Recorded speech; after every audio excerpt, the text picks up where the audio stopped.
لطار قتلوا حسب اندت بالله أمحلكم بانا وانتهبانا كله وحدكم لطار قتلوا حسب اندت First, I would like to welcome Joe to Melbourne.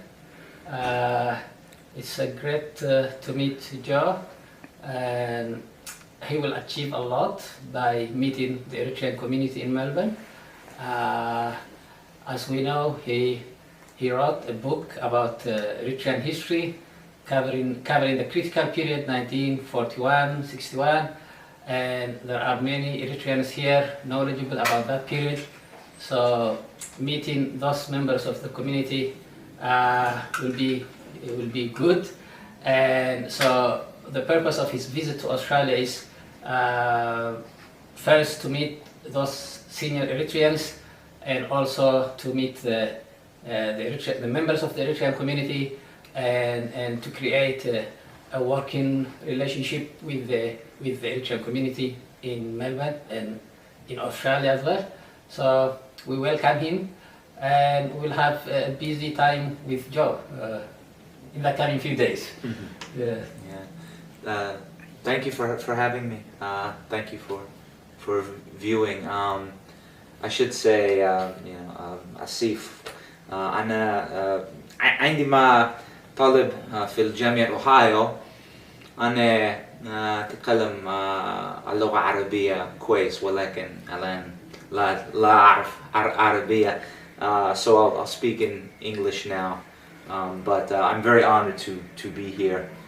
This is really just a wonderful opportunity, and I'm so grateful to be able to share with people not only my work, but to just speak with others about their experiences, because my perspective is this is the story of Eritreans, and I'm just honored to be able to learn from the community and to be a part of hearing that story. And I know I have many more things to learn, and I hope that by being here we can begin a great dialogue and maybe help bring out more of that history that I think is so fascinating. Yeah. Wonderful. Thank you. والله أقول لكم إيش يعني الأستاذ جو شرفنا في ملبورن ونحن سعيدين جدا بلقائه وعايزك بس to share some part in when your research was and when did you started, why were you interested in Eritrea in particular? Yeah. So if you can shed that light would be I very will. interesting. Sure, it's a very good question. I was a student as an undergraduate, and I was very interested in African history. And when I went for my master's degree at Ohio University, I wanted to study the Horn of Africa. And when I was there, I met many students who were from Eritrea, and I met some faculty members who were also Eritrean. And gradually I became more interested in this very small country in the Horn of Africa. And I was fascinated by the story, the armed struggle, the experience of Eritreans during and after the struggle. And I was fascinated by the story of a country that had so much diversity, that had essentially two great religions, and built a sense of nationhood out of this diversity. I thought it was a very unique story. And I felt as a person that there is a beauty in that story. And when I began my research, I wanted to examine some aspect of that story. And I began looking not so much at the armed struggle, but what was happening before it. Because as I was investigating, I was kind of surprised that there was not a lot of information, written information, about the years before the armed struggle. And that lack of information encouraged me to begin to try and find it. While we were talking yesterday, and you told me about some information when you were in England, where the British colonial time, there were untouched documentaries, and you were surprised to. Can you shed some light on that, please? Yeah, well, I think as many Eritreans know, the British did a lot of damage in Eritrea, but one of the things they did well was compile information. And when I was in the archives at the Foreign Office in London, as well as Rhodes House, which is in Oxford University, there were documents from British officials who were stationed in Eritrea, people like Kennedy Travaskis, officials who were living in Eritrea during the 1940s and early 50s. And they had a lot of information about the political developments happening. They had a lot of secret reports, what they call intelligence reports, documenting the activities of activists, both nationalists and unionists. And some of the documents have been mentioned in previous books, but many of the real important documents and aspects have not really been examined. So what I try to do is look at those documents and begin to build a story about what happened. And I used those British sources with sources from Arabic and Tigrinya newspapers and some oral histories to try and build a better idea of what happened. Yes, you relied on Eritrean sources and non-Eritrean sources. Yes. Did you find the Eritrean sources balanced, tell the truth, and also sometimes as a student, a PhD student, it might contradict the two sources. So how did you resolve that issue? Sure, thank you. That's a great question. I believe when you look at any culture's history, you have to look at it from their voices. I would never have written this book, this project, if I didn't have basic reading ability, at least in Tigrinya and Arabic. And the knowledge of those languages opened up the world of Eritrea in the 1940s and 50s. And as I was reading these documents, these newspapers, articles, even in some cases unpublished books that activists wrote and just kept in their private collections, I began to get a sense of the basic story. Yes, there were disagreements about certain things, but when you compare the Eritrean sources to the British sources and even the American sources, you can begin to fill in gaps, and you still, over time, begin to have a clear picture of what was happening. Even if the perspective is different, you begin to understand why is it that the British government was against Eritrean nationalism.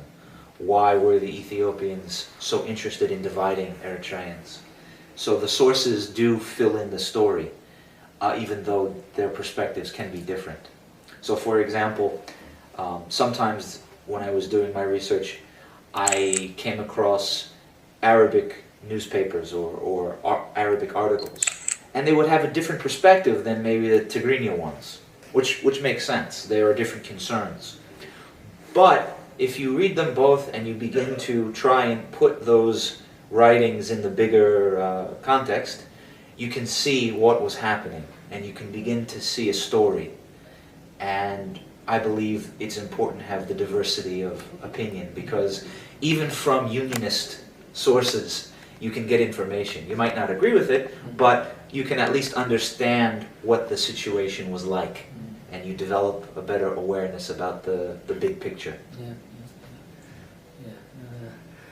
So you said the pre-armed struggle period was important because it decided whether Eritrea to be an independent entity or not. And in your profile, you mentioned you want to continue research, and you said 1960s and 70s. But we have also periods where very interesting all the books written about, for example, the 1961, 80, and so on, they are from the perspective of people who made the history or were part of the struggle, and always you find them biased. So people will ask why only you say in 60s and 70s. What's the future plan? Yeah. Well, when you write a book or do any kind of research, you have to have some limit on what you're going to focus on. And in this first book, I stopped in 1961 because when the armed struggle begins, the nature of nationalism changes. It goes from being about debates and discussions to real action, to real physical military action. And when you look at the period from 1961 up until now, there are also different stages. And those stages have different qualities and different aspects, and you can focus on different things in those periods. So my perspective is, when you're writing a history, you need to have an awareness of the chronology and begin to organize your research within certain time periods, because it helps you clarify your argument and also to understand how the changes occurred. So what I would like to do in the future is, yes, look at what was happening in the 1960s and especially the early 70s, because that's an important period where major changes are going to happen, where the armed struggle is going to be transformed. And I think there have been some books and some studies on that, but yes, I think there's so much information out there, there's so much personal history that people have that needs to be shared, that we're always finding new information, and that information should be unlocked and shared among people. I'm really surprised by your interest in Eritrea, even though it's a very small country and with a lot of diversity. And you focused on your book with that diversity usually in the whole of Africa. Yeah. The division was growing up and much bigger. But in Eritrea, the contrary, the diversity was strength. Yes. And you focused on that. Yeah. And that's what we need right now. What happened in the 40s and 60s, and now it's quite different. And we need to bring and share these ideas so we can, these differences to be strength instead of being a weakness. Yes. So can you shed some light on that, please? Yeah. Well, I think you're absolutely right. I think Eritrea's story in the 1940s and 50s was unique in some important ways because of this ability to bring people together in a very new way that hadn't really happened before. I think if you compare the current situation in Eritrea, in the diaspora, there's a lot of similarities though, in the sense that there are major challenges. And just like in the 1940s and 50s, people are debating and arguing about what it means to be Eritrean. What does it mean to support the government? What does it mean to challenge the government? These are the same kinds of debates that were happening in the 40s and 50s. The circumstances, yes, were very different, but you still have a situation where people are developing important questions about what it is to be Eritrean. And I think even though the situation is different, the idea of coming together and having dialogue, of really finding a way to discuss these issues in a constructive way, is just as important now as it was 60, 70 years ago. And I believe if we look at the period of time in the 1940s and 50s, maybe some lessons can be learned. Maybe we can look and see some of the successes then, and perhaps use them to inform our current situation.